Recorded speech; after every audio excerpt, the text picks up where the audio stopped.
Agboato, a blessing of long life, a Kabo, welcome. Adukoy Oriegon, we thank the ancestors for their wisdom. I want to welcome everybody. We had an ongoing series for a couple of years now, I think, called Think Like an Awo. Today is the premiere episode after a bit of a hiatus, but it's also the first time we're going to post these conversations on our YouTube network, which is kind of exciting. That'll make it available to as many people as want. You can, in the past, you've been able to look at the recordings maybe after a week or so, but now you'll be able to look at them indefinitely by just going to Awo Study Center.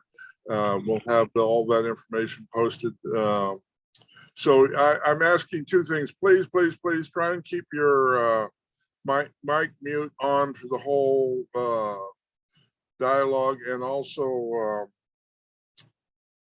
because if you inadvertently press come online, you're going to show up as the face on the screen. So yeah, Shango Fumilayo, press mute on your mic icon on the bottom left hand, and then we'll get started. All right.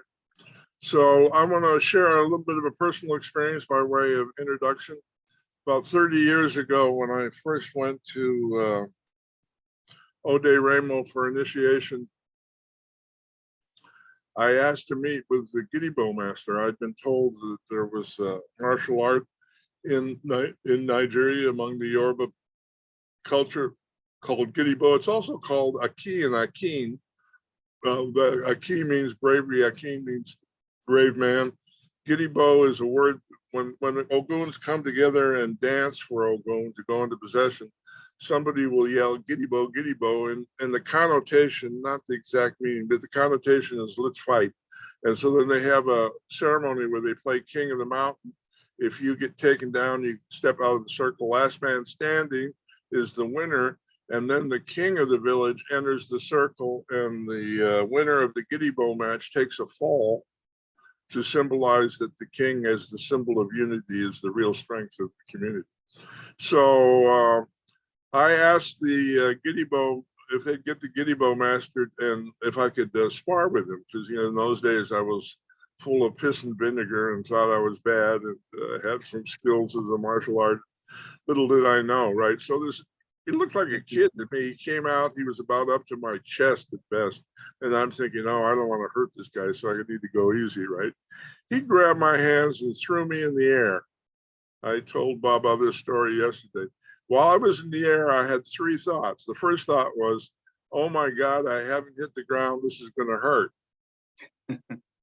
The second thought was, oh no, I still haven't hit the ground. This is going to really hurt, right? And the third thought I had is, if I haven't hit the ground yet, when I hit the ground, I'm going to break something. I hope there's a hospital right now, because this is not going to end well, right? So I hit the ground with a thump, and I got up and I shake the young man's head, and I said, never mind, it's enough for today. We're good. So, I used to do demonstrations, and people were so skeptical that I just stopped. I thought, okay, I got enough headaches with the different conflicts theologically around different forms of Ifa. I don't need to add the additional burden of trying to convince people that Ifa has its own martial art. But like I told Baba yesterday, which I'll repeat today, and I think all the men here will be my witness, any place on the planet where men gather and get together to socialize, they figure out ways to break things and hurt people. That's kind of what we do. It's part of our DNA. And we formalize that in a thing we call martial arts. And I think the real thing that perhaps we'll touch on today is martial arts, I believe, originated there. The oldest traditions for martial arts are there. There's clear evidence of the martial arts in India using the system of Egypt. There's absolutely solid proof of that. Less proof maybe about China, but some indication. And the other thing is the martial arts actually of India and China both, as well as Africa, all use altered states for what we'd call possession. And certainly the martial arts of Africa use incantations to affect the opponent. So having said all that, I'd like to first say that Bob and I have known each other. He just reminded me about 22, 23 years. That's remarkable. He had he somehow he stumbled on me and graciously asked me to write a little bit about my experience, which I did, and I did some real simple videos on a few basic moves. But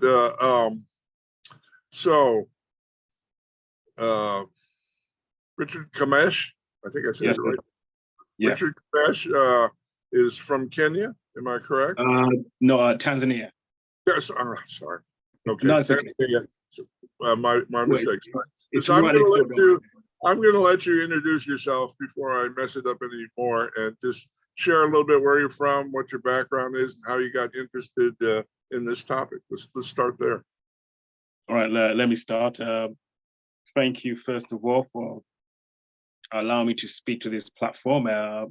Thank you. Thank you, everyone, for welcoming me to introduce myself and share a little bit of what I know. And what I know is what I've learned from those who know more. So I don't claim to be any sort of master or knowledgeable person. I'm just a student learning from the masters. And until they officially say to me, okay, you are now a knowledgeable master or practitioner, you can go out there and introduce yourself as such, I will still refer to myself as simply a humble student. I'm originally from Tanzania, which is East Africa. I'm now obviously based in the UK. How I began this journey was basically from the time I was a young boy. I've always been interested in sports, combat sports. My earliest memory actually back in Africa was actually seeing a traditional wrestling match before I knew about Western boxing, before I knew about, heard about Asian martial arts and so on. It was in the local culture where I grew up. I was introduced to traditional wrestling, and a neighbor of where we used to live in Tanzania, his uncle was from the Congo. And I remember him, learning how to fight from his uncle, and I would ask him, oh, where is that from? And would say, oh, my uncle taught me something from the Congo, is what the warrior tribes use there, to fight each other, to protect. And some of these traditions were used to protect and fight off the colonizing Belgians, And obviously, when you're young, you're curious, and he would show us a bit of the moves, the sweeps, the kicks, a lot of headbutting. And so from then on, it made me curious, thinking, wow, what else could I learn? So when we eventually came to England and growing up, and we knew about the other combat traditions, Western boxing, martial arts and whatnot, still in the back of my mind, I was thinking, okay, so all these different cultures in the world have their own. And I remember hearing a story about my neighbor in Tanzania from his uncle in the Congo of what they used to do. So surely we must have our own traditions. And, lo and behold, I spoke to, my cousin again. He led me to my uncle, and then, my uncle and my mother led me to some relatives back home who made inquiries to the local Nganga, which is like traditional medicine man, who put me in touch with people who know about the traditions. And since I found out there was a lot of traditions in Tanzania, then I started to think, okay, Africa is big, surely there must be other regions. So it led me to researching neighbor countries, Kenya, Uganda, Congo, Rwanda, Angola, South Africa, all the way to West Africa, Nigeria. And that's when we found about Gidabo, Jikadi. So, we heard about this from Yoruba people. We're doing a little bit of research. And I spoke to one gentleman at that time. We've lost contact now. It was a Yoruba gentleman by the name of Oliyenka. So we were querying him, asking about traditional Yoruba culture, Gidabo, Ijikadi, and he was saying, oh, he heard there was one Westerner. He was initiated into IFA. His name was David Wilson, aka Awo Falokun. I know, Oliyenka. I know who you're talking about. He was living in England at the time, I think. Correct, yes. So yes, I know who you're talking about. He helped correct my Yoruba in some of my books. Oh, right. Excellent. So to cut a long story short, he sent me your email and your phone number. And he said, look, this Westerner has been to Nigeria. He's interacted with the Yoruba people. He's interacted with the Gidigbo people and the Traditional Warrior Society. Please reach out to him, tell him about your quest and what you're researching. And he will be able to help you out. And that was October 2001. I sent you the email, you replied, and here I am. And listen, I want to interrupt you there if you don't mind. You've done a Sure. really, really remarkable job. I think it's one of the great tragedies of modern life is that Africa is very seldom given credit for all the innovations and all the origins of cultural things that come from there. It's really shameful the way that's neglected. It's shameful that people didn't believe me when I said it was a real thing, but you've done me a great service by confirming that I wasn't making that up. And you've also, I think, really shown, it's my experience that all the elements that I see in Yoruba culture with regard to divination, spirituality, healing, understanding of herbs, use of ritual, use of all the states of consciousness, use of martial arts, all those things occur in virtually every African culture I've ever encountered. And they all occur in very similar forms, I think. So it really speaks to the fact that in ancient times, the entire continent of Africa was, at the very least, in communication with each other, and probably even more actively engaged in cooperative training, learning, and sharing of wisdom. And it looks to me that the history of those traditions goes back at least 10, 12,000 years to the flood, and probably before then, which we have very little historical record, so it's hard to place it. But it's all of those things that I mentioned are really the origins of those things in the world. And I think if we can't come to terms with where we've come from as a planet, we're going to have a hard time moving through the future. I know. A lot of people don't realize modern differences right now in terms of culture, religion, political views. There are just that. There are modern interpretations of how humans interact now. But if you go back far enough, even genetic studies have confirmed this. You can look it up. The top worldwide geneticists have actually confirmed that everyone around alive on this planet, every human being, me, you, the Inuit people living in the North or South Pole, excuse me if my geography is wrong, one of those regions. Right. They all have if you go back far enough ancestry in terms of genetic, all have the origins to people who lived in Africa. So we're really not that different after all. No, and we share a common mother is the point. And that mother appears to have been East African. Old White Gorge, isn't that near where you grew up? Yeah, I mean, that's the place where the scientific proof of that common link comes from, I believe. Correct, yeah. It's quite ironic because that area is the village around the area was, where my mother was born. All right. So your ancestors go way back. Quite way back, you could say, yes. Hundreds of thousands of years, if you're from that part of the world. Absolutely. That's probably the first populated part on the planet, I would argue. And for geological reasons, there's clear evidence of that ancient history there. It's really a blessing that we have access to that. Have you actually been to Old White Gorge? Yes, I have. Yes. Well, describe to us what it looks like. It's a desert? It's not deserts, it's not forests, it's, how should I put it? I'm trying to find an analogy. It's a little bit like, not the Grand Canyon, but the terrain looks similar. But when you're actually standing there, there is a feeling of, it's hard to describe. It's like an eerie feeling of being surrounded by, it's hard to put a word of it, call it energy, call it gravity, call it, electricity. You feel kind of like pins and needles, or hairs at the back of your neck stand up. some people reportedly feel dizzy when they stand there. Some have a heightened sense of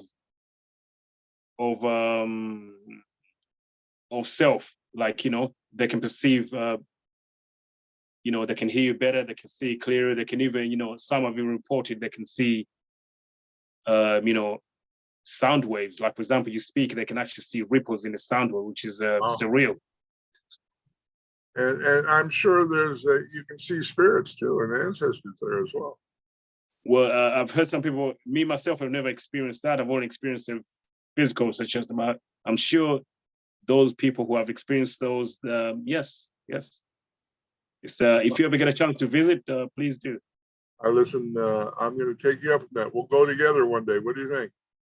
Of course, yeah. I mean, if you ever want to come to Tanzania, yes. Listen, if you want to come to Tanzania, definitely, yes, I'll show you around. Listen, you'll be the first one I call, believe me. What you can do now, if you don't mind, can you share with us maybe just at least the names of the different systems that you've documented, and maybe a little overview on what they look like, if you're wrestling, boxing, kicking, competitive? Yes. I'll start with one generic one. It's from Rwanda, Central Africa. It's called Gukirana. It's from the Abato tribe. And let me see. I'm going to try to see if on the chat I should be able to share like a small, literally 1-minute clip. Let me see if I can do that right now while I'm speaking, so you guys can get like a general. Listen, why don't you do this for technical reasons? Post the link and continue to describe it. And if you would write down the name of the tribe, do you understand what I'm saying? Yeah, I understand. Yeah. Okay. So basically, it's I'll do much better than that. We've talked about this before. We have a platform. Got it. Yes, do that. Yes. And we have a monthly magazine that we publish called Revealing Knowledge, where all this knowledge is documented within it. So as I'm speaking to you right now, I'm going to post a link to the said magazine for technical reasons. So whoever, let me just go to chat. I'm just going to post a link as I'm speaking to everyone right now. Just bear with me. Yes, I've just posted the link. So that link I've just posted. Yeah, we got it. Yes, got it. Yeah. And is that the same link for buying your book? Yes. That actual link that will take you to the actual magazine, and the information I was referring to, which Gukirana and martial arts from Central Africa, including many others, they can be found in that first issue, and it will be a monthly publication. But that is the first historical issue. So if anybody, I will briefly mention. Obviously, I'll do an overview right now of things that we know, but time permitting, for obvious reasons. That's right. If you want to find out more, it's all there. But basically, so let me just carry on as explaining. Gukirana is from Central Africa, of the Abattoir. It's a grappling-based system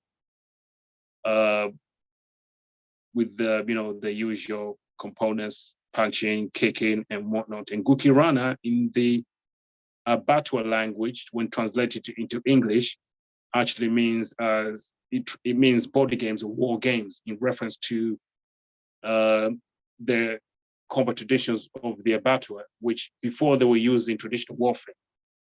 Because nowadays, obviously, you can't go around stabbing each other with knives and spears. It's been institutionalized as a cultural entity, as a cultural tradition, to show how the old traditions used to happen in terms of military matters.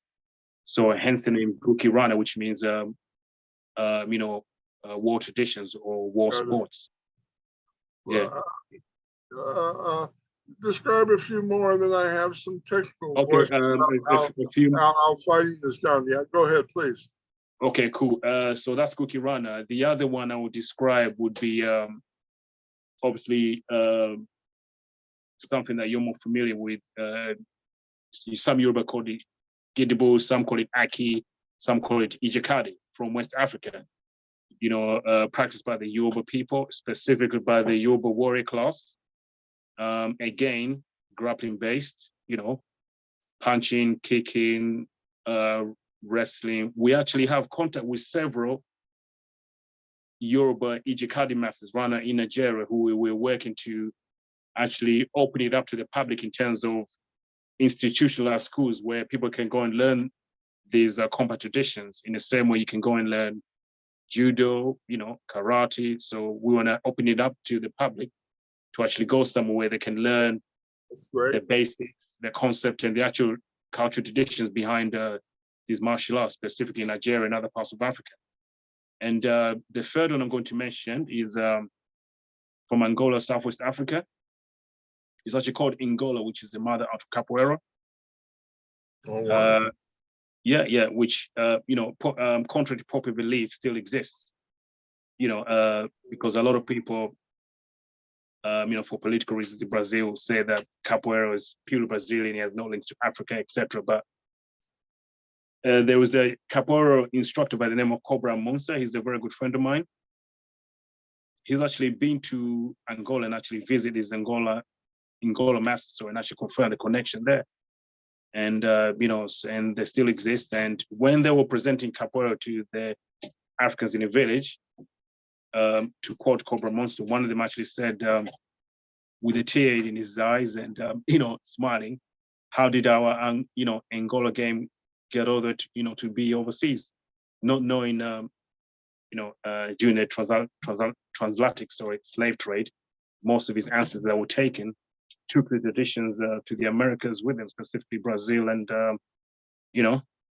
other parts of the Americas, which is quite interesting because capoeira is not the only art in the Americas which has Angolan roots. There are other arts like Laja, for example, in Martinique, which is practiced, Mani in Cuba. Oh, yeah. Kalinda, which is in Trinidad, which is a stick fighting form, which is practiced in the same culture of Bantu circle.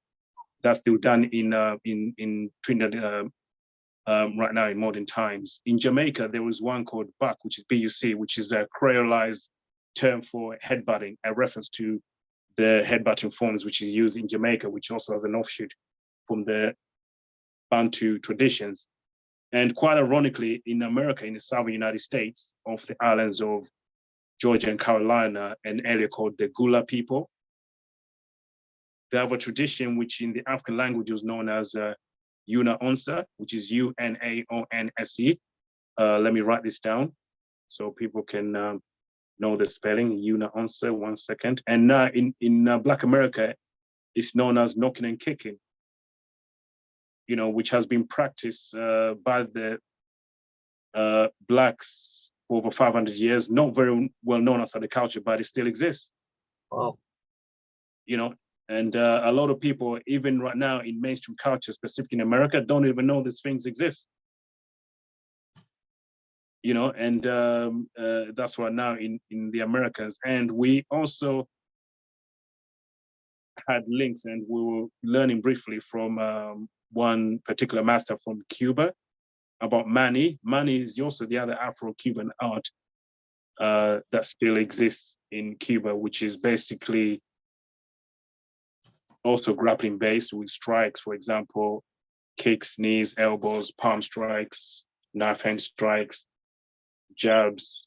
There's weapons work with single and double sticks, and machete fighting. And the other art, which is quite popular, which everybody has heard of, is Dambe from West Africa, of the Hausa tribe, originally called the Magazawa.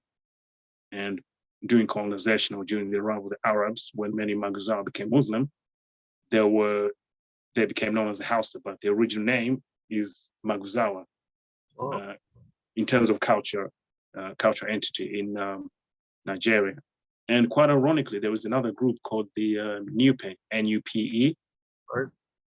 They're also in Nigeria. They practice another art called Ekoche, which is E-K-O-C-E. Yeah, which is also similar to Dambe, but unlike Dambe, you can actually use two hands in Ekoche. Got it. Yeah, and you can also grapple and kick. And quite ironically, monthly and weekly competitions of Ekoche still take place in Nigeria. We even have contacts with the Ekoche masters of those organizers on behalf of the Nigerian government who liaise with the cultural people who put on the Ekoche matches. And they're another group we're talking to open these traditions up to the public to share their knowledge. And then obviously you have south of the continent, South Africa, with the Zulu people, Right. which is quite well known, specifically the exploits of the Zulu warrior Shaka Zulu, who in the 18th, 19th century created his own form of combat, spear and shield combat, which has been well documented in many anthropological literature. But what's not been documented is well known is the name of the spear and shield method which Shaka created, which is actually called Impi Mbovu, which is IMPREMBOVU. Translated into English literally means war to the finish or war to the death, in reference to that method of combat, which was meant to train a certain warrior man to dispatch another human being in combat. Hence the name Impi Mbovu, war to the finish. You know, that's been well documented by quite a few anthropologists. But the other thing that people fail to mention in terms of Zulu culture and other South African groups is that many methods of spear, stick, combat club has been documented, but not many forms of the empty handouts, which are still there. In Zulu culture, for example, the method of combat using bare hands, grappling base, kicks, punches, they call it ukufingilana. You know, that's the pronunciation, ukufingilana, which is basically the method of the unarmed combat of the Zulu warrior. And a sub-art of that is specifically just fist fighting. In Zulu language, it's known as amakomeni, you know, specifically a form of boxing. But in the overall traditional Zulu, when you're in war, obviously, someone's trying to attack you, you're not just going to stand trade punches. You're going to use everything you have. Kick, punch, throw, grapple, headbutt, use your whole body. So the whole system was called ukufingilana, which was specifically taught to Zulu warriors. So when they were in war and they would drop their weapons, for example, they could still carry on fighting by utilizing those skills in order to dispatch the enemy or to take down the enemy, allow them to then retrieve their weapons and carry on fighting, which has not been well documented by anthropologists. But we have that in our first issue and also in our second issue, which is coming out next week. And the last one I want to mention briefly.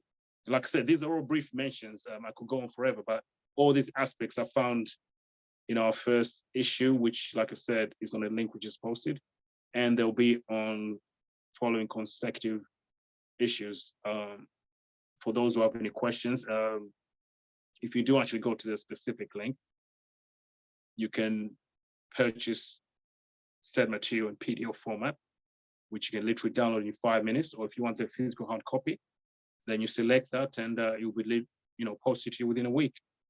And the last tradition I'll mention, like I said, this is not the whole complete exhaustive list. This will just be a recap.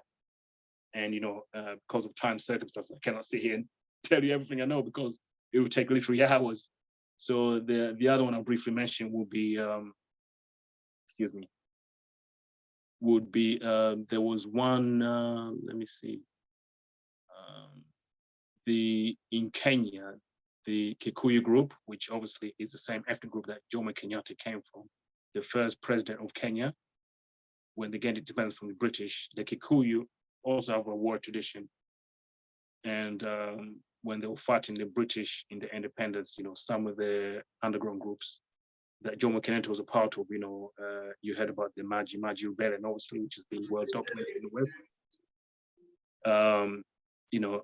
Referred to wrongly as a terrorist group, but they were basically freedom fighters, fighting for freedom and independence of their culture. The form of combat that was known or is still known in the Kikuyu group is a method called Nundano, which is Nundano, obviously similar to other Bantu groups. Consists of weapons combat all the way up to bare hands combat. And these are just some of the lists of the things that we know or the things that have been documented in our magazine. Not many of these, actually, none of it, save, for example, some slight literature on Dambi has been documented in any ritual form whatsoever. So hence the reason we're doing what we're doing, to let people know knowledge of these traditions actually existing. Because whenever we read any history or literature on Africa written anywhere around the world, it always specifically talks about, history, culture, philosophy, maybe architecture, traditional medicine, a little bit of the military, or, traditional methods of cooking, but nothing really talks in detail regarding the combat methods, the way it's been documented in the West or East, in terms of techniques, tactics, history, the specific names of those methods, the actual subsystem names of those methods, how they were utilized in ancient times with armed and unarmed, and how are they utilized right now in modern times. So we're changing all that because we want to express these aspects of African culture that, for many reasons and political reasons, obviously they were hidden. I mean, one of the major reasons such traditions were not popularized was that during colonization, the aim of Western powers mostly was to colonize Africa, exploit the resources, pacify the local traditions, and put proxy rulers who would answer and do the bidding, to the advantages of the European powers. And the last thing they wanted was to show Africa as it was before independence, rich, resourceful, powerful, and military capable. So hence the reason it led to the suppression not only of the warrior culture, but any knowledge regarding it. Hence, nothing was written about it. So we're trying to change all that. So I want to make a comment, mostly for the folks here. I don't know if you all have noticed, but I counted Baba using at least fluency in 8 different African languages, probably more. I struggle with one. I have to say, on that factor alone, I'm extremely impressed. You've got all the references to the martial arts in the indigenous language. That's quite an accomplishment. So hats off to you for that. And please keep up the good work of documenting it. I want to take a deep dive, if you don't mind, into some of the techniques, if we could. The first thing I want to address is, what is your perception and experience of the correlation between the fighting arts and altered states of consciousness or possession? What's that link in your experience? I mean, in my experience, there are many traditions that we've learn from and experience from Yoruba, which you're familiar with, all the way to the Zulu in South Africa, all the way to the Mongol people in Central Africa. It's so similar in terms of what they call, for example, I'm going to use one tribe, the Zulu tribe, for example, in South Africa. The warriors, they were taught the physical methods, how to fight, weapons, unarmed, how to memorize the techniques, how to deal with certain physical outcomes that would happen in the fight in order to stay alive. Right. And the other part was what Westerners call pharmacological, but in Zulu culture, they call it muti, M-U-T-I, which is a traditional medicine or traditional war medicine that could allow someone to physically access higher realms of consciousness to allow them to react faster. And in terms of Zulu culture, this muti or medicine, translated to English, that they were given, would allow a warrior physically to, let me see if I can use an analogy. For example, the movie The Matrix? Right. When combat happens and the protagonist can see things in slow motion to avoid the strikes and whatnot.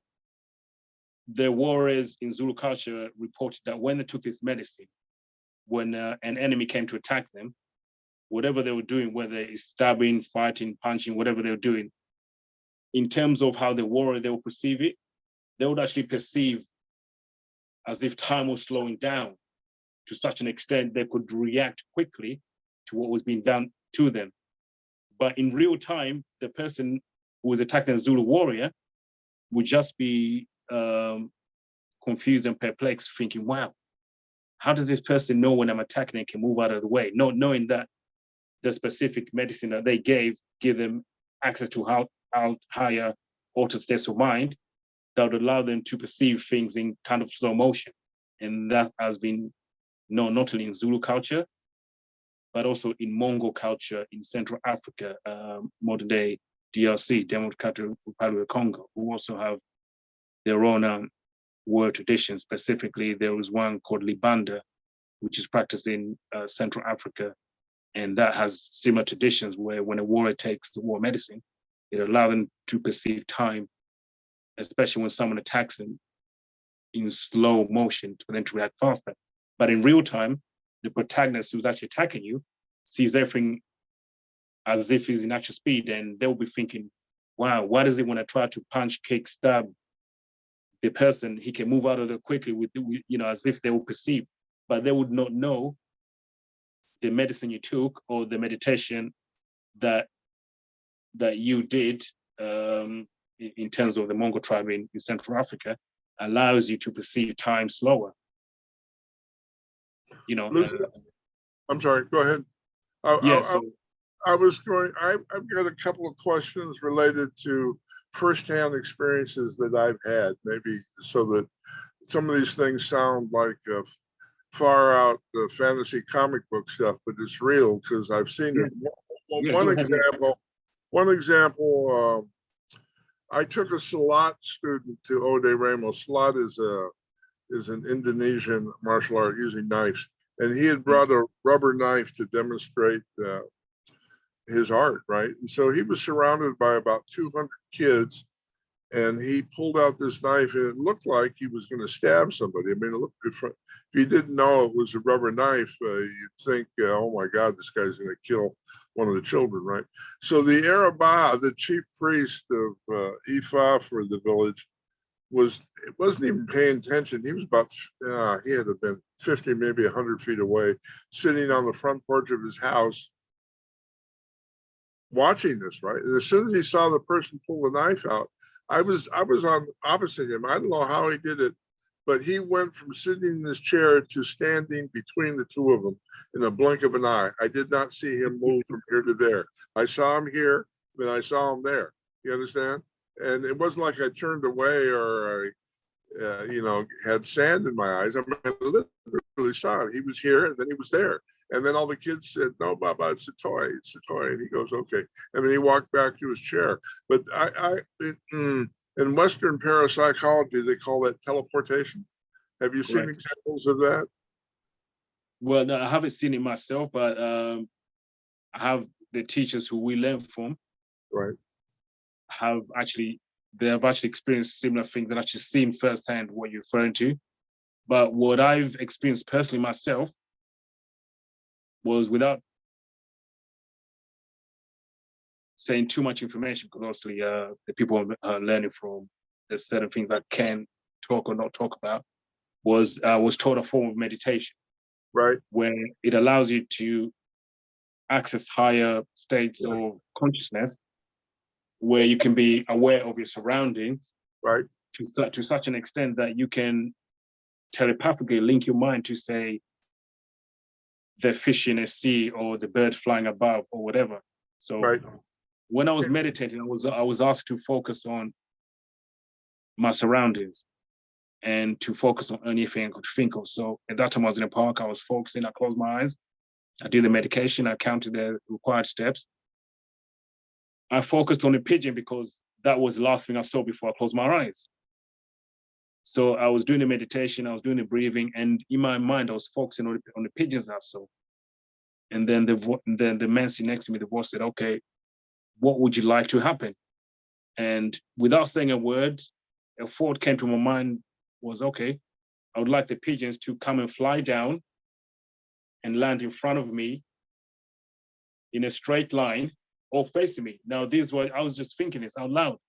It wasn't telling me, think this. It was just saying, okay, you picture something, think of an image, and tell me what you, or a situation, and tell me what would like to happen. It's that sort of thought. You said to me, open your eyes. I opened my eyes. There was a row of pigeons in front of me. They were all facing me. Right. So I looked at him. So I said, is this for real? And he said, yes, you did that. Exactly. The that technique in Yoruba is called Osho, OSO, You can go out of your body. It's kind of like astral travel, but it's astral travel. There's a specific form of astral travel where you see the world through the eyes of a real bird. You call a bird and you look at the world from their eyes. You also can see the world from the eyes of other animals. So it's a tool to add to your ability to perceive. Literally, when you're fighting, you're looking from the sky down and straight ahead at the same time. You're incorporating both of those perceptions together. Another thing that I saw, you talk about going into altered states. When you go into an altered state, it changes your frequency. I saw somebody dancing for Agun, which is an ancestral spirit, who was also a priest of Ogun, which is the warrior spirit. So it was a combination of ancestral warrior spirit. And as part of the dance, somebody took a machete with, I don't know, maybe a 2-foot blade and a wide blade. Have you seen those Ogun machetes? They're kind of short, fat. He took one of those machetes and he literally stabbed the guy right in the stomach. He took the machete and boom, put it all the way up to the hilt, right? The whole blade was in the guy's stomach. Pulled it back out, no blood, no tear in the costume. You understand? The person doing the dance had altered their frequency so that the physical environment had no real effect. You know, there's that same tradition in Native American cultures. If you ever read the Native American account of Custer's Last Stand and not the cavalry's account. Crazy Horse, the cavalry, the first thing that happened when the cavalry was coming down the hill is they killed Custer. He was the first one to die. So the rest of the troops went into retreat, and Crazy Horse rode up after them by himself. There were 6,000 warriors waiting, but he went up by himself.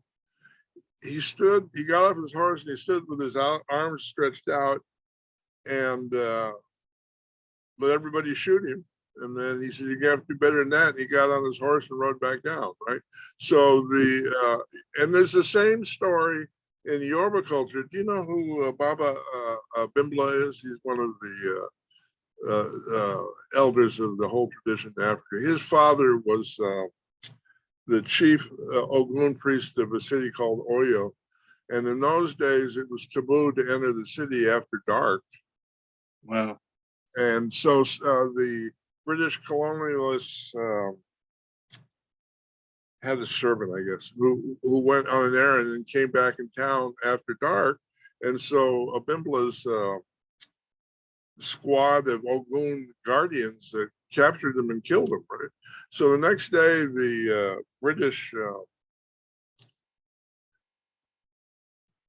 officer in charge of the colonialism there asked who did this, and Bimba's father said, "I did." He didn't do it, but he was in charge, so he took responsibility for that. So they immediately ordered a firing squad and an execution for his grandfather, right? So they had him stand in front of a post in the marketplace, and they fired on him. He dropped to the ground and he stood up. He literally said to them, "You're going to have to do better than that." So the whole firing squad is frantically trying to reload, right?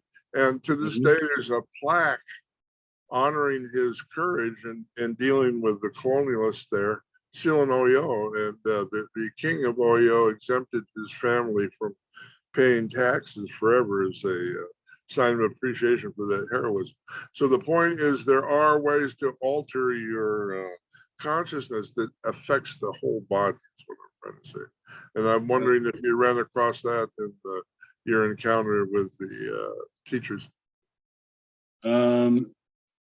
Yes, there was actually, yes, I actually met this one guy from West Africa. He's also Yoruba. But I remember I met him here in London, and he was telling me about, he was an Ifa priest as well. I remember his name, elder Baba Olujimi. And he was telling me about the high aspects of the Ifa religion, what he or his teacher taught me, called Ogun, O-G-U-N. Right, that's what I'm talking about, yes. Yeah, and we were sitting and talking, and were telling me stories about, people, levitating, be able to punch through walls, literally using powers of suggestion. For example, they would walk into, he saw, just to demonstrate the fact that it works, he saw one evil guy walk into a bank, and it wasn't even their bank. Literally, you say to the. Oh, we lost you. We lost your sound. Can you pushed your mute accidentally, Baba? Can you hear me? You pushed your mute. Just mute. And the teller would do that because of the power that this Ifa guy had. That's a common skill taught in Chinese martial arts as well. And I saw my Baba do a variation on that. I told you that story the other day where we were trying to cross a bridge, and there was a dog blocking our way that was barking and ferocious.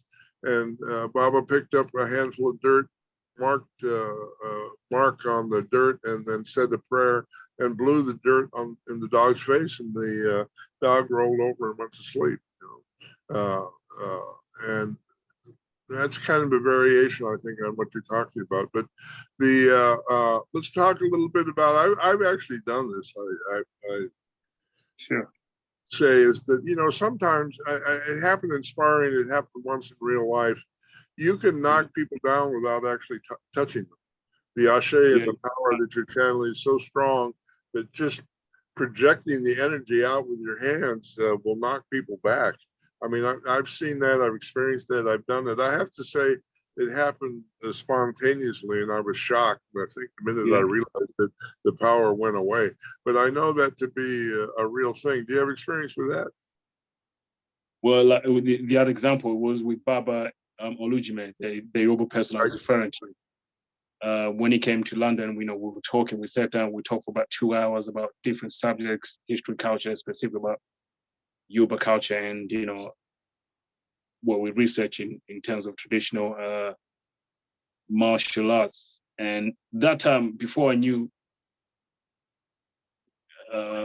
more about Yoruba culture, and I wanted to see for myself. Sometimes you're skeptical, so okay, I wanted to see physically, practically how that would work. And the gentleman he wasn't that big. He was only about 5'4". So he said, okay, try to throw me. So I thought, okay, how? He said, okay, just any way you'd like, pick my leg, trip me, whatever. So went into a clinch, we're there like, in a wrestling type of clinch. I said, all right. I tried to pick his leg. All I know is that there was a hand behind my back, or there's one on my shoulder. Like we were both in a clinch type position, and I was trying to physically, pull him down and throw him. But when someone is rooted, it's like you're trying to move them, but it's as if their body's stuck to the ground like a magnet.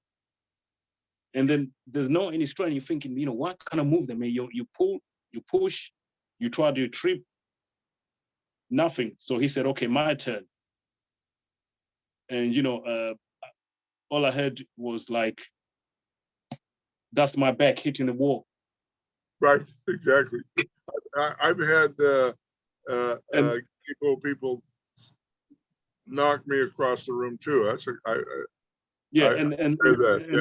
and then I looked at him and then I said, did you put something in my drink? Is this some sort of power suggestion? Am I hallucinating? Are you somehow using, I don't know, hypnosis to make me think that you did that? And he goes, no, it actually happened. And I couldn't wrap my head.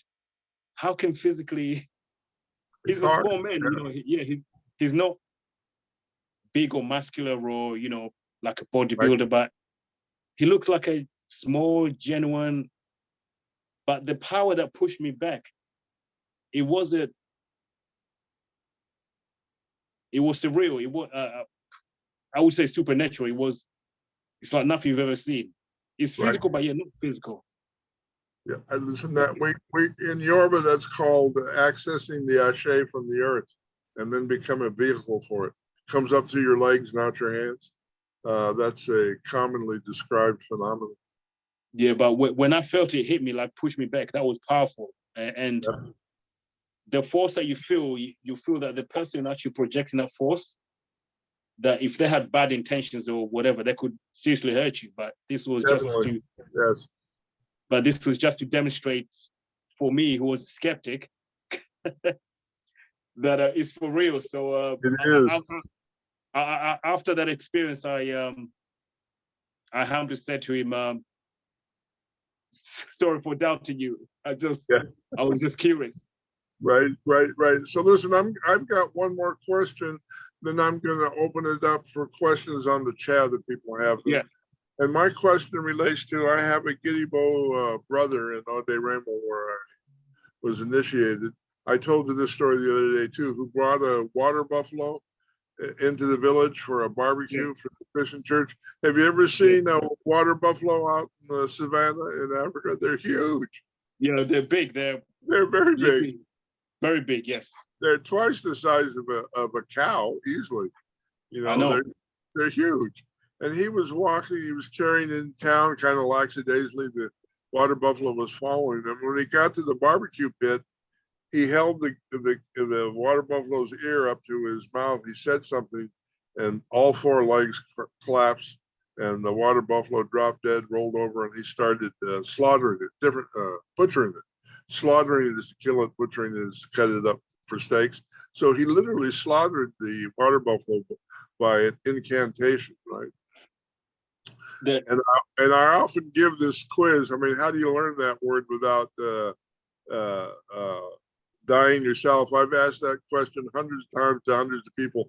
Only 2 people answered it correctly, and Baba was one of them. So I won't go through the quiz part. I'll just explain that you learn the first syllable on Monday, the second syllable on Tuesday, the third syllable on Wednesday, and you're told not to put those syllables together until you're ready to get serious with your effort. And those words, it's not just for killing things. They have similar words for disorienting a person, making a person confused, making them faint, making them fall asleep, making them woozy, making them feel intense pain. There's all kinds of subtle variations on that, which is an extraordinary system. And what people don't realize that the power that is used in the world culture to say defend or to attack an enemy can also use to heal. For example, in Central Africa, and in Tanzania, we have what they call Nganga, which is NG, which are like traditional healers, or what you would call in a West herbalist or traditional doctors, who basically have different types of herbs to heal the body. I'll give you a personal experience myself. When I was younger, I had severe asthma, very bad asthma, to such an extent that when I would run sometimes, I would, become so breathless to the point of fainting because I couldn't get enough oxygen to my lungs. So my mother, took me to the doctor. They prescribed the usual pills, the inhaler to open up the lungs, but pills did nothing, inhalers did nothing. So my mother wrote a letter back to my relatives in Tanzania. They sent a small package with a herb inside. Specifically, I mean, you didn't buy this from the shop. This was specifically made in the forest in the Congo by an Nganga. Right. And it was then shipped to Tanzania, and by Tanzania, it was shipped over here to London. It was a small package this big with a herb inside in a powdered form. You would mix that with water. You would drink it 3 times. You would wait 2 hours after drinking the mixture, and after 2 hours, you would get spasms in your chest. You literally get spasms in your chest and your lungs. I know this is like too much information, but you'd literally get like a feeling as if you want to vomit something out, regurgitate something, I would say. And after about 20 minutes of spasm in your chest, all the bacteria in your lungs, it's like a greenish, bluish fluid, would come out. And that is the bacteria that causes the asthma. So is what that specific medicine did. And I went back to the doctor. They checked me, the asthma is gone. So the doctor said to my mother, how did that happen? And she said, okay, we sent home for traditional medicine made by an Nganga, which we call traditional doctor. And it cures asthma. And we've had this medicine in our community for a couple of centuries, over the past 1,000 years. But then the doctor was skeptic because he said, according to Western medicine, there is, he can't believe it because there is no cure for cancer. Sorry, apologies. There's no cure for asthma. But then my mother said, well, in our tradition, we have cure for asthma, diabetes, weight loss, heart disease, and all types of things, including if you go to the deeper regions of the Congo and you're initiated into the higher echelons or the higher forms of the Nganga tradition, they even have cures for cancer, even though right now in the West, they'll tell you there is no cure for asthma, there is no cure for cancer, heart disease is fatal, diabetes is fatal, but all those are curable in the hands of an Nganga, Right. And this is something I've experienced myself. I've seen people go home being cured of things which in the West, the doctor said there's no cure. In Nigeria during the quote unquote COVID epidemic, there was only 500 reported cases out of 26 million people. That's hardly a pandemic, and yet the World Health Organization required everybody to get vaccinated.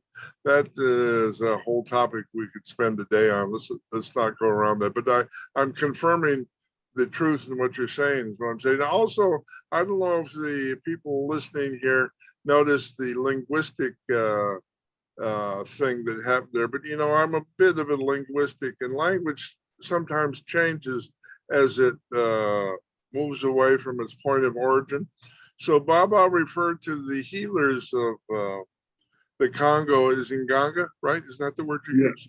Nganga is a Bantu word that means healer or healer of the people. Right. And the diaspora, I'm sorry, go ahead. And they use that word in the Congo, in Right. Angola, West Africa, even as far down as the Zulu. They use the same word to refer to a traditional healer who their job is to basically look after and heal the human body, Nganga. Right. We call it in our language. And in the diaspora, the word Nganga refers to a pot, not the priest. And so it represents a shift in meaning. I'm not saying that to say it's wrong, but if we're going to communicate between the West and Africa, we need to start to be mindful of those variations of word usage and not be quite so insistent that we're using the language properly. That doesn't help. If somebody from the West who was a part of the Congolese traditions heard what you just said, they'd be terribly confused, is my point. I know, yeah. Oh, you know what I'm talking about. So you've been down there. Yeah. It's just semantics. Sometimes you have to explain to people the meaning of etymology and why certain words in one part, in one century means something else, but over many centuries, when it's transported to another region, over 100 years, that same word which used to mean this now means this. Right. There's a tendency in some places to equate the variation with the original world. That's just not true. There's no historical basis for that. So, we can look at the original African meaning of the word and see how it's evolved, and that's okay. But I will give you one example. If I say to you, do you have a car? You would know exactly what I meant, correct? Right. Yes. But if we go back, say 100 or I don't know, maybe 120 years ago, and the same question I would ask you would be, do you have a horseless carriage? Right. Exactly. Good point. Yes, exactly. That's exactly true. So listen, I see. I'm gonna, if you don't mind, Baba, we've gone over an hour, but I'm gonna keep this open until I make sure everybody's had their questions answered. Anybody have a question? Please post it in the chat room. I've got the chat room open. I will read it. Don't push your mute button like we used to do, because then it'll cause problems for posting this on YouTube. So if there's any questions, now the time's to ask them. If not, we're going to summarize a little bit and make sure everybody has access to your website. I have been busy moving, so I profusely apologize to Bob.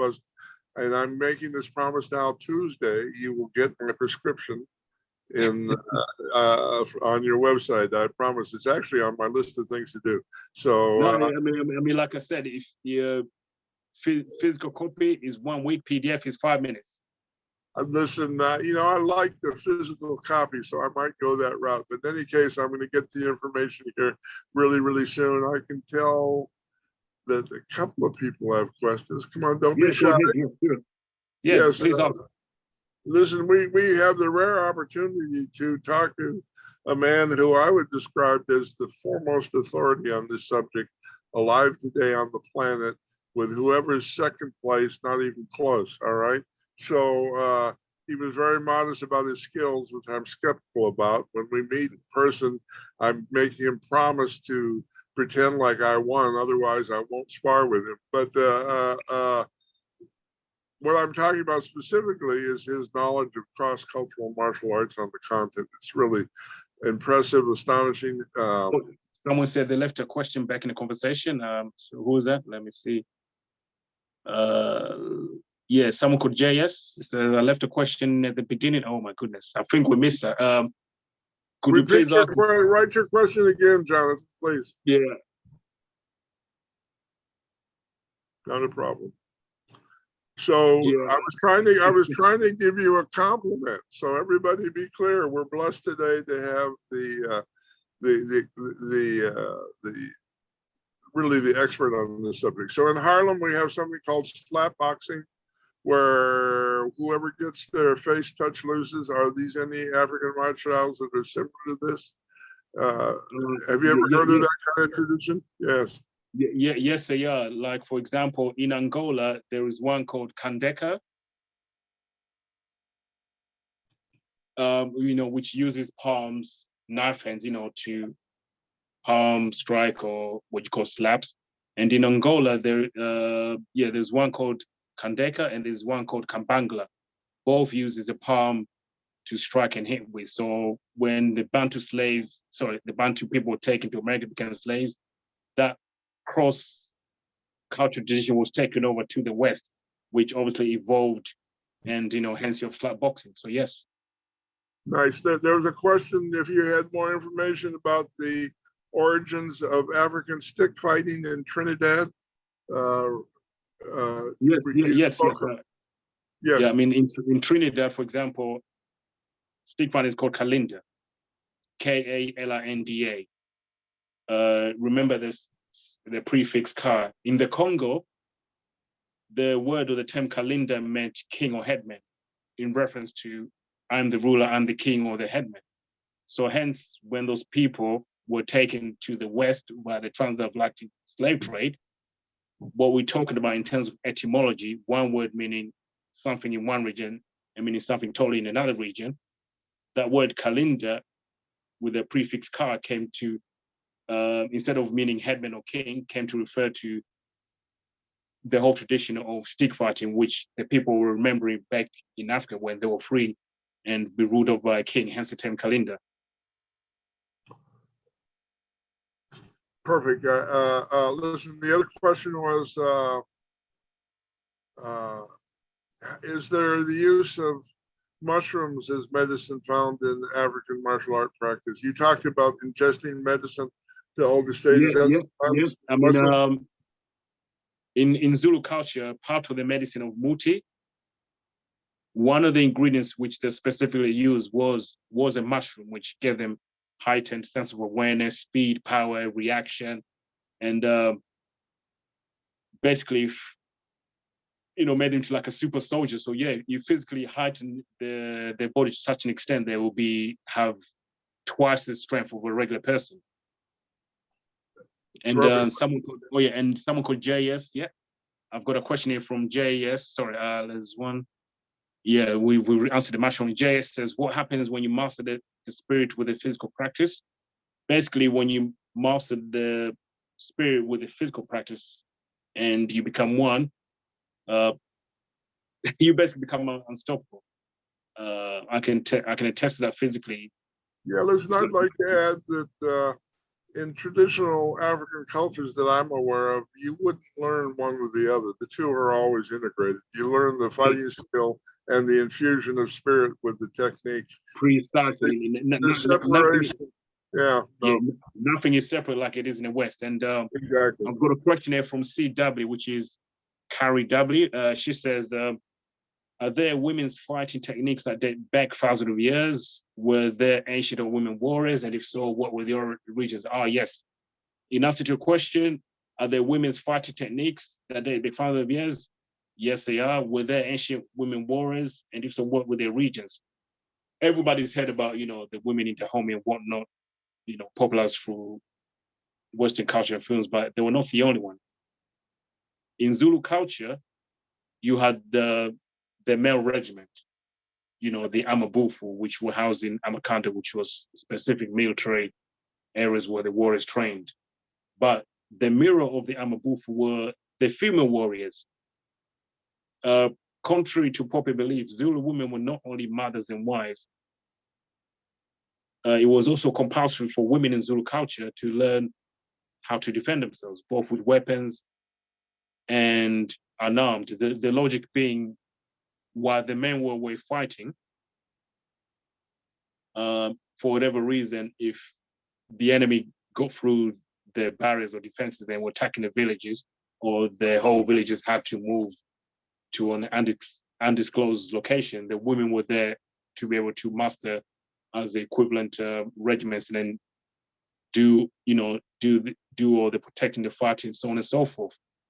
And actually, it was Shaka Zulu who institutionalized this tradition. So the top male warriors got married to the top women warriors. So the logic would be to produce strong warriors. And in terms of fighting techniques, that date back thousands of years, if you look, for example, stick fighting, like in Yuba culture, many of the best stick fighters were women. And for example, in Zulu culture, there was a method of fighting called Isijula. Isijula is a long Zulu stabbing knife, and is also the name of the fighting techniques that was specifically taught to Zulu women to defend themselves in combat. Oh. And yeah, so that answers CW question. And a person called Yanifa Falagbi, I think I pronounced that correctly. If I pronounce it wrong, I apologize. It says, my son is a capoeira instructor. I understand he originated in Angola. Do you have something similar? I think in Tanzania, do you do something similar? similar? In Tanzania, yes. In Tanzania, we have the tribe called the Akamba. And the Akamba have an art called Kawagundi. Kawagundi means, war with the fists, or war with the body, which is striking, grappling, and kicking. And part of Kawagundi, which is, like I said, the martial art of the Akamba tribe, there is also a kicking system. And yes, the kicks, they do have sweeps, front kicks, spin kicks, just like in capoeira, but obviously practice in Tanzania and Kenya area, amongst the Kamba. And the Kisi also have something similar as well, we in terms of kicking and punching and whatnot. So yeah. And there was someone here, I think Bread's iPhone, and says, can we speak on some of the tribe that use the animal martial science and spirits? Yes. Let me give an example. In Central Africa, you have the, I don't know if you've heard of this, but you've heard of the Leopard Society, correct? Leopard? Hello? Yeah. The Leopard, the Leopard Society in the Congo. Right. Yes. They're not only based in the Congo, they're spread as far west as Nigeria, excuse me, and Ghana. So basically, it was a group of, say, warrior lodges or secret societies that banded together under the banner of the leopard. And they were inspired by the leopard, not only in terms of stealth, military tactics, but also physical combat. For example, part of the physical exercise that the leopard initiate would do would be able to walk, run, and fight on all fours, just like a physical leopard. And there was an exercise where a man would get on all fours, and from that position, literally practice jumping up, pushing off with the legs and the arms. And it was a form of, think of it like a modified form of a press up. But from the press up position, your arms are outstretched, and your toes are kind of like, as if you're basically imitating the leopard. From that position, you jump up, you stretch out the limbs, and then land back. You literally do that in sets of 20, build up to 100. The logic being you build up the muscle and physical structure in order to imitate the leopard fighting techniques that we learned later on. It was basically a form of body condition. So that was part of the tradition that was taught in the leopard lodges from the Congo, Central Africa, all the way to Nigeria, where even if you read books on the leopard society, various lodges have popped up all over those areas. I'm sorry, go ahead. No, go ahead. Sorry. I was just going to say there's a similar technique among the Watusi for fighting lions. You familiar with that? The Watusi for fighting lions? The Watusi do a jumping exercise so that they really almost levitate as a way of collectively approaching their lion hunts. Have you seen that? I haven't seen it personally. I've heard of it. Right. I've heard of those traditions and I've read about them. Right on. But yes. Me personally, as a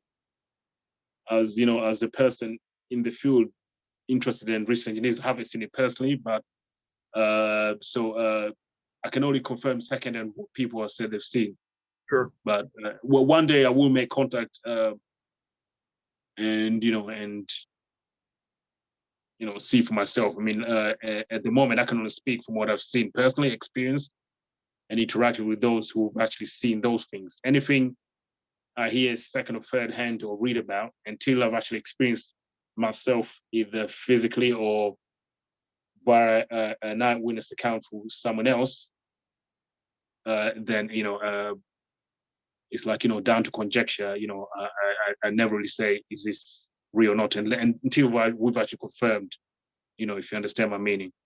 Well, you're spoken like a true scientific researcher. I like it. That's what I try to do as well. A lot of things I've seen and experienced, people don't believe me, but I've got no control over that. So it's nice that we're, in a sense, confirming each other's experiences a little bit here today. I'm deeply grateful for that. I really am. No, it's good, yeah. And so that talks about the animal spirits, and yeah, he thanks me for that. Let me see the next question. Yes.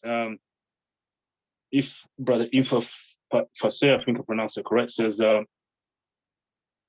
excuse me, with the leopard society, is there an association with black leopards with blue eyes?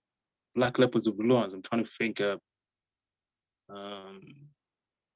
I've never heard that term before. Are you referring to? Could you be more specific? I'm not sure. What is? I mean, is he talking about black leopard with blue eyes as in a physical animal, or is there a group with that reference? Because I've never. Hang on, let me look it. Okay, from vision I have had. Oh, from vision. Okay, so this is I assume it's his own personal vision that he's had. Okay. That's right. Sorry, please elaborate. I was just saying that's a she. It's a woman that's asking the question. She's saying she's had visions about leopards with blue eyes. Those visions are not uncommon. Sometimes they're highly personal rather than cultural, so it's sometimes hard to comment. But it wouldn't surprise me. The leopard in Yoruba culture is the totem or the guardian of the priests of Shango. We call it the spirit of lightning, and so those leopard spirits have different manifestations depending on different skills for the spirit of lightning. Not all those manifestations are real in the sense of animals that live on the planet here. Sure. I understood that. But yeah, then again, like I said, in terms of the leopard society, since I'm not an initiate myself personally of the leopard society or have experienced such set visions. I cannot no confirm, no deny. That's code for pretty sure it's real. Yeah. I mean, like I said, the vision that I understand. Yeah, the visual you've had are real and personal. But me myself, do I know if there's any association with the leopard society? Like I said, because I'm not an initiate of the leopard society, I can neither confirm whether there is such an association. Yes, not that the vision you've had are not real, but no, I'm talking about whether the association link. You're being appropriate and a true gentleman. I get it. The question. I'm just being honest. I speak from the heart and Absolutely. my humble understanding of what limited knowledge I've learned as a human being at this point in my life. Listen, I'm going to answer the next question, if you don't mind. Have you ever reached that point in your training where you felt complete in your knowledge? I don't think you ever get to that point. I will say that I have reached a point where I feel protected, if that makes sense. There have been more than a few occasions. We lost your picture, Baba. Did you deliberately black out? No, it's just some technical. I'm trying to fix something. So the thing, I'm on my phone. I'm trying to. That's all right. Listen, we're close to wrapping. Okay, there you go. There you go. So what I want to say is, there have been more than once in my life when people were trying to hurt me where I was warned by spirit. So that really speaks to the effectiveness of a relationship with spirit for self-defense, because that warning allowed me to get out of dangerous way without actually having to fight. And I think we can all reach that point relatively easy with intention, with consistent prayer, and with meditation and incantations. Whether you get to the point where you think you can fight anybody, anytime, anywhere, and under any circumstance, I'm not sure that anybody gets there, but it's a good question. And certainly the feeling of being protected by spirit is a real blessing. It makes it easy.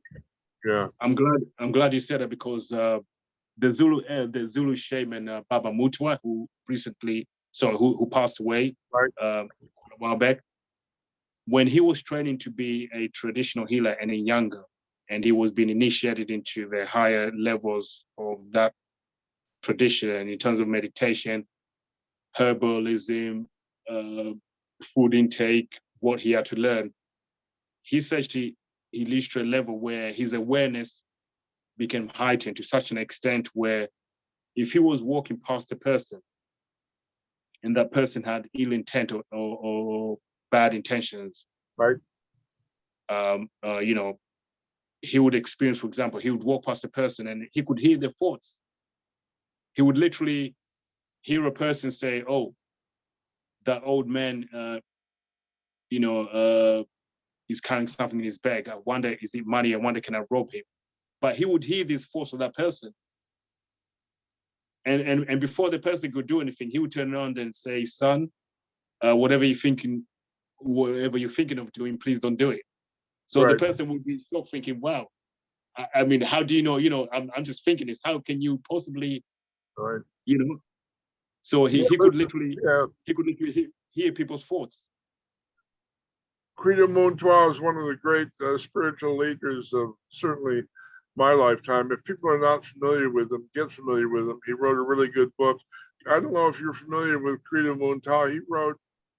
He did a 6-hour interview with David Icke where he talks about his interaction with ETs. Yeah. And that interview was so profound. It literally took me 2 years to contemplate it, meditate it, understand it, take it seriously. It's really, really important. Have you encountered any of those conversations with your teachers on the continent? About ETs and whatnot? Yes. Yeah. Yes. See, I'm not surprised. I'm not surprised. He's not saying what. He's not saying what. His lips are sealed, but he's saying yes. Let's just say, in terms of human knowledge of what we know of human history, of our history on this planet, so to speak, is very limited. Very. there is more that the general public don't know than what we know. If that makes sense. Listen, people that know me know that I rant, rave, and scream about that all the time. The stuff we're taught and called history, at the very least, is nonsense. History goes back, certainly in Africa, I think, for hundreds of thousands of years, if not even further.